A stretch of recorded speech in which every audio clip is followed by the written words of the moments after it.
देश के सबसे लोकप्रिय और युवा संत बागेश्वर धाम के पीठाधीश्वर की कृपा जब लोगों पर बरसती है तो बैठे बैठे ही क्षण भर में उनकी बहुत सहायता हो जाती है।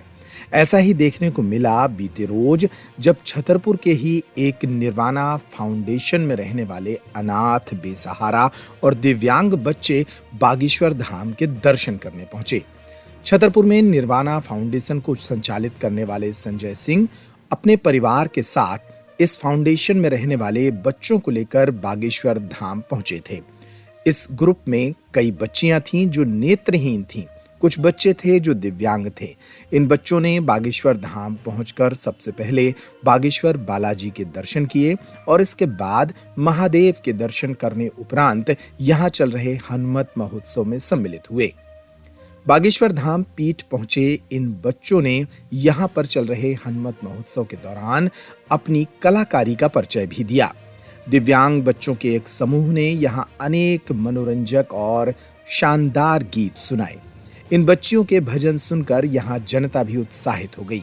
बागेश्वर धाम के पीठाधीश्वर पंडित धीरेन्द्र कृष्ण शास्त्री पिछले दिनों निर्वाणा फाउंडेशन के निरीक्षण पर पहुंचे थे और तब उन्होंने यहां देखा था कि कैसे अनाथ, बेसहारा और दिव्यांग बच्चों का पालन पोषण बड़े भाव के साथ किया जा रहा है। बागेश्वर धाम के पीठाधीश्वर ने इन बच्चों को धाम पर दर्शन के लिए बुलाया था। जब ये बच्चे धाम पर दर्शन के लिए आए और यहाँ पर उन्होंने अपनी भजन प्रस्तुति दी तो बागेश्वर धाम के पीठाधीश्वर ने भी इस संस्थान की खूब तारीफ की। बागेश्वर धाम के पीठाधीश्वर ने लोगों से कहा कि ये संस्थान अनाथ, गरीब, बेसहारा और दिव्यांग बच्चों की मदद कर रहा है। बस इतना कहते ही पंडाल में मौजूद लोगों ने इस संस्थान की मदद के लिए हजारों रुपए एकत्रित कर दिए। एक झोली में हजारों रुपए भेंट किए गए और बाद में इस झोली को बागेश्वर धाम के पीठाधीश्वर ने निर्वाणा फाउंडेशन के संचालकों के परिवार को सौंप दिया।